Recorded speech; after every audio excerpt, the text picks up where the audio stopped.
Hello, Governor. Rakai Steed, nupefromdaville. I'm going to jump right into this. Doctor Who, Season 3, Episodes 8 and 9.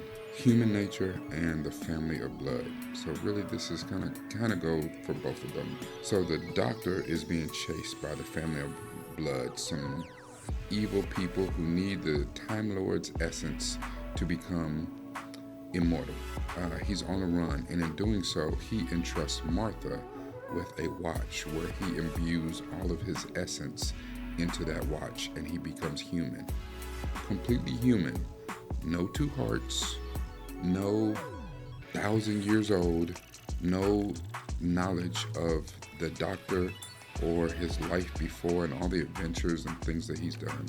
He is 100% human, and his name is John Smith, and he takes refuge in a boys' academy in England somewhere in 1913, so a year before World War I. As it happens that Martha is there to watch over him and watch over this watch, this pocket watch that has all the essence of the Doctor in it in 1913. Not a great time for black people, but she manages to watch over the Doctor, and from the beginning of the episode, we can tell they're there for about 2 months or so before everything starts really happening.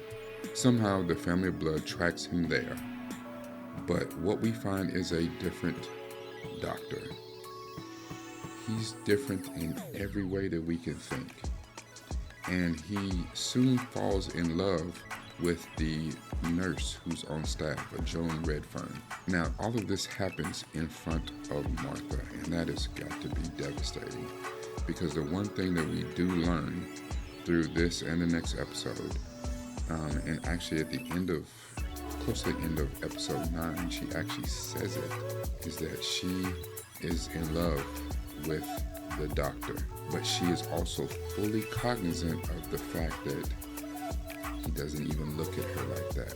The Doctor, throughout this entire season, has been still pining, loving, missing Rose, and that he even let his human form fall in love with Joan Redfern. The Doctor's carrying a journal with him, and in that journal, he has dreams, he has nightmares, he has musings, and he writes everything down. And a lot of it is his time as the Doctor. He has a very descriptive picture that he has drawn of Rose. He even has a nice size picture, whole page fill picture of Joan Redfern, the new nurse. You know whose picture's not in there? Martha's. He has pictures of the Daleks, of the Cybermen, of the TARDIS. His pictures are all sorts of things and manners of creatures. Martha's picture isn't in the journal, which we as an audience seeing that is heartbreaking, because this woman who was thrust into service, thrust into companionship with the Doctor, was it infatuation? Was it probably that more than lust? Because lust is a whole different feeling again.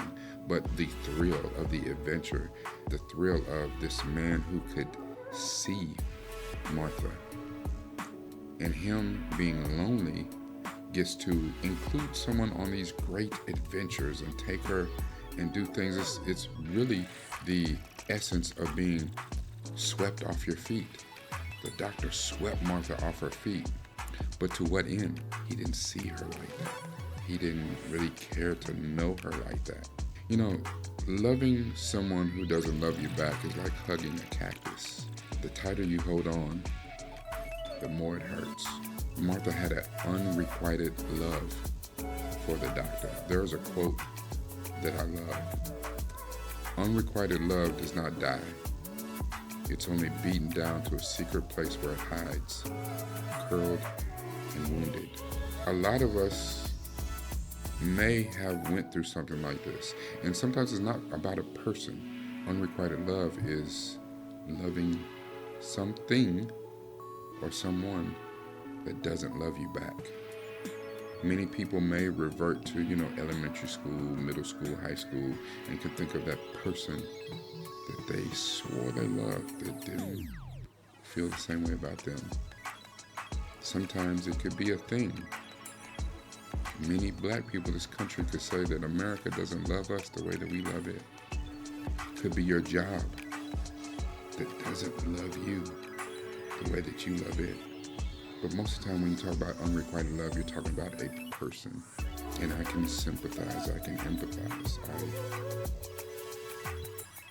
I thought that I found that too.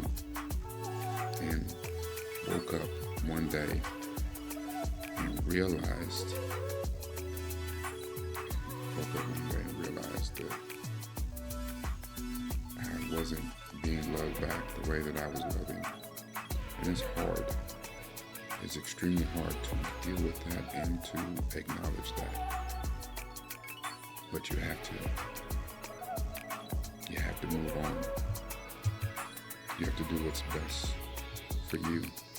You know, unrequited love is a one-sided experience that you can find a lot of pain, grief, and even shame in. And sometimes you get mixed signals, it's not clear, and it can be confusing and cause a lot of turmoil in your life. The best thing you can do is continue to love you first. And it's hard because you're dealing with feelings of rejection and no one wants to feel that. But if you love you first and keep working on you, I know it sounds cliche, it sounds like words, but if you work on you and become the best version of you, you'll realize that you are enough and that you matter. And hopefully you can find the greatness within you. This is Unrequited, nupefromdaville. Go into the description, look around, tinker, make your way over to my Patreon. Like, leave a comment, share as much as possible, and by all means, subscribe. Hit the little bell icon to let you know when I drop something.